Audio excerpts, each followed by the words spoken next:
a second there. I'm not going to be able to help you. See ya. Laters. Only one way to find out. Omega Luke.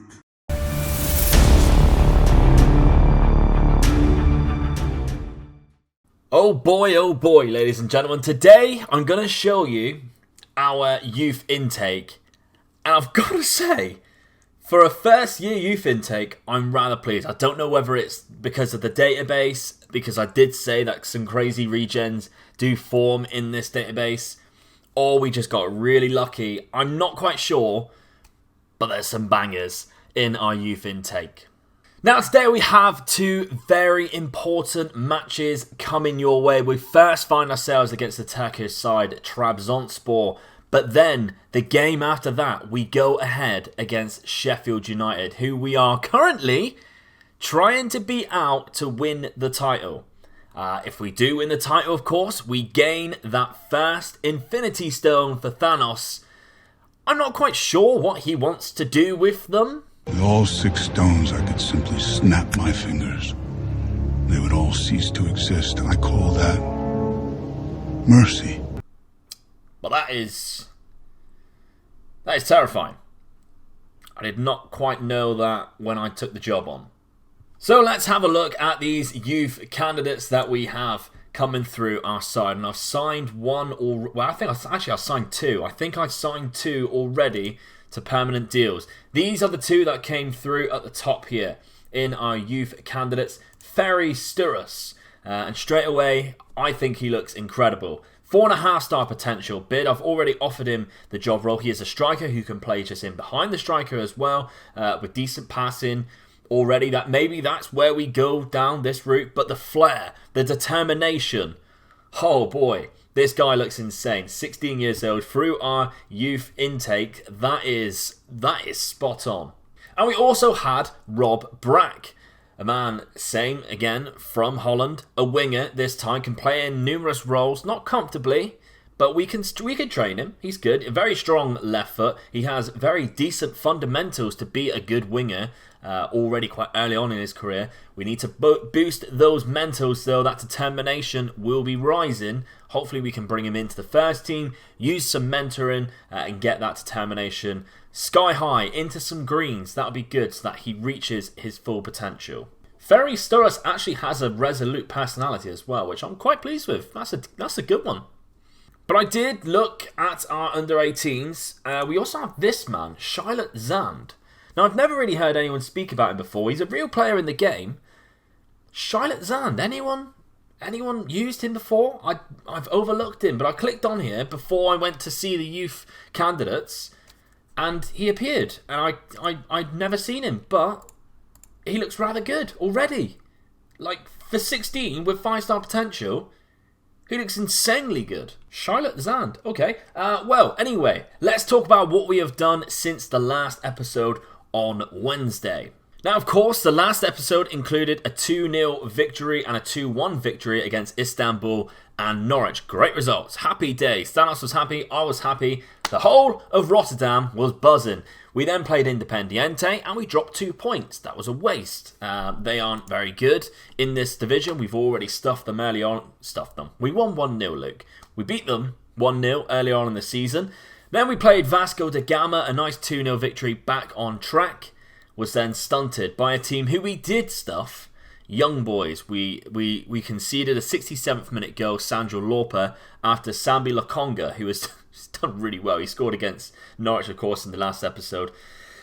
He's been doing really good for us, Sambi Lokonga, of course, our January transfer signing.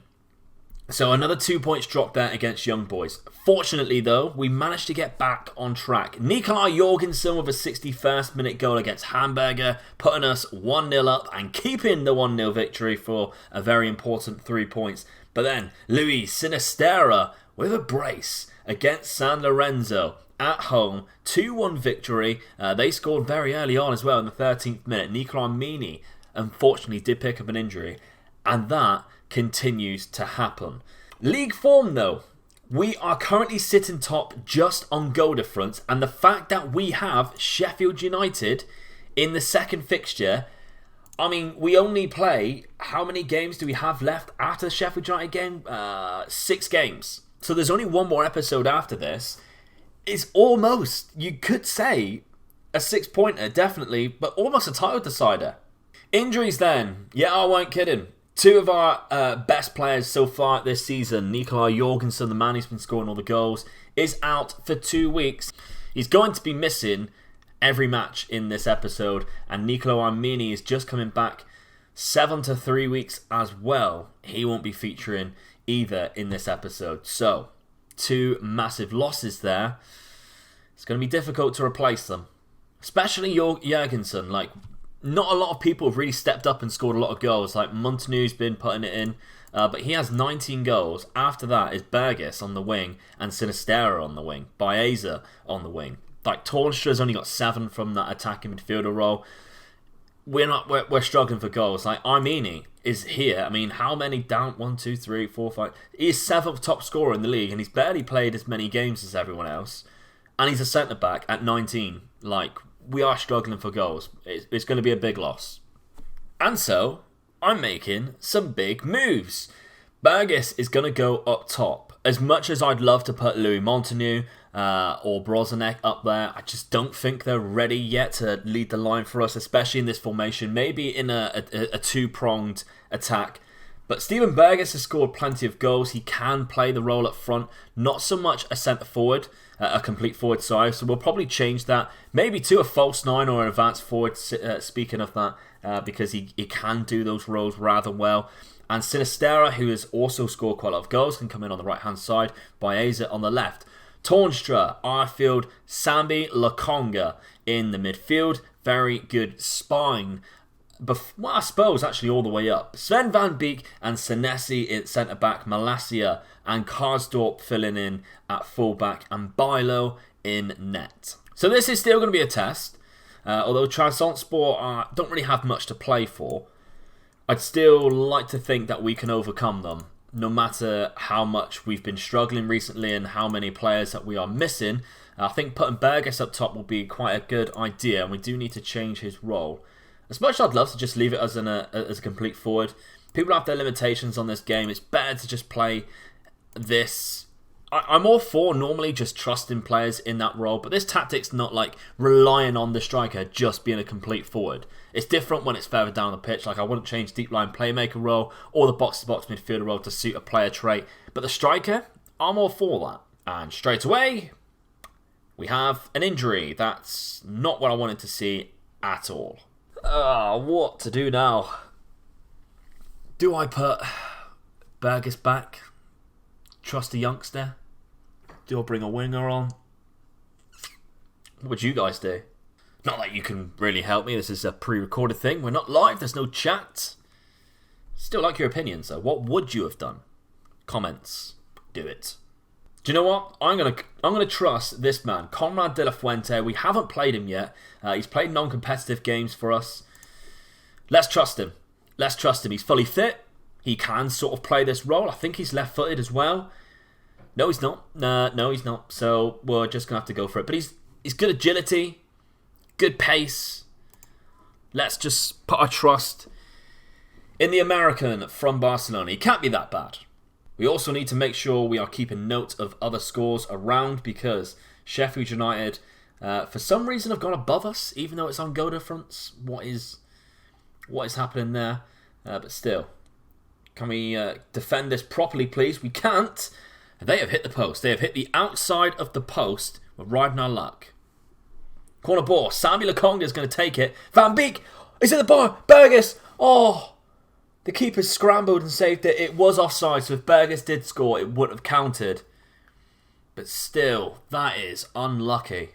Straight away, then we have another highlight. Tornstra to Arfield. Our midfield's been strong for us. There's Conrad. Oh, Conrad, there was your chance to make my decision putting you in look like a genius. Make me look like a genius. Make it look like a genius decision. Squandered. Not many people use the word squandered anymore. I like it. It's a good word. Malasia to Lokonga. Free kick deep in our own area. Senesi. Still patient. This is what I like. Tornstra. There's the spread out wide. De La Fuente. He's made an impact so far, whether it's be a good or a bad one. He's made an impact. There's Scott Arfield. Oh, an assist would have been great. It is half time though. Oliver Norwood has missed a penalty for Sheffield United. That's big for us. They're still 0-0. Against Independiente. Of course, that's who we drop points against. Every point counts now. Lokonga. Here's a free kick. Van Beek. Sven Van Beek puts it in. Get in there. Get in there. That's a cracking goal. First goal of the season for Sven Van Beek. Coming in for Nicolo Armini. Oh, it just writes itself, this storybook. Sven Van Beek. An assist again by Lokonga. He's been so good for us so far since we brought him in January. Crucial. Now we've got to defend a corner. We can't. Oh, it's headed back. I'm not quite sure how that didn't go towards our net. Conrad De La Fuente is now going to pick it up. Can he find someone? I mean, he can. No. Now we have a free kick. This is a dangerous area. Baez is going to take it. He scored a couple already. He can't score. This one, unfortunately, goes wide of the post. It's just gone 1-0 to Sheffield United as well. Right. Okay. I think we could make a change, although not many people are struggling. Maybe just bring off Karsdorp, who has just come back from injury again. Another injury. Gertrude can fit in there nicely on the right-hand side. A lot of legs in behind Conrad.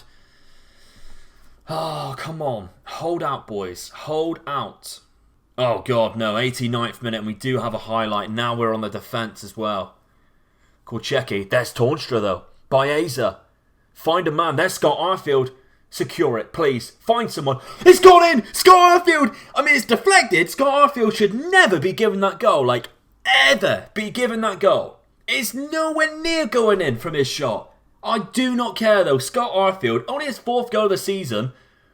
Oh, it's going wide. And the defender, with the finish of dreams, is going to go through his legs. He's hit it in the net. I don't know how he's done it, but we somehow have come away with all 3 points. We haven't gained anything on Sheffield United, but it's still 3 points is 3 points. This is now the crucial tie at the top of the league against Sheffield United. Don't go anywhere, I'm sure you're not. Oh, Sinistera is out for 4 to 5 weeks now. Oh, it's just not getting easier for us. Still. Okay, Sheffield United, let's do it. Right, here we go. The crucial 6-pointer tie is now here. Sheffield United at Bramall Lane as well, so it's going to be a bit of a struggle. Teams around us, Norwich are playing PAOK. I mean, let's have a look. How can Norwich can't catch us, really. And I still don't quite understand why they are above us, because I'm pretty sure it's done on goal difference. Is it done on goal difference? Games played away from home, only goal difference. So, I mean, yeah, it's done on goal difference first. So surely we should be top? I would have thought so. Anyway, I mean, maybe it is because we've played more at home at this point. I don't know. We'll find out, I guess, at the end of this match. Now, what to do with the side? Karsdorp, I think, would keep there, even though he's a bit of a risk. We did have another injury. Van der Heyden is now out for 2 to 8 days, so that's another disappointment. We can bring in Tapia, I suppose. You can cover there. Or Kirku, actually. We haven't brought in Kirku for a while.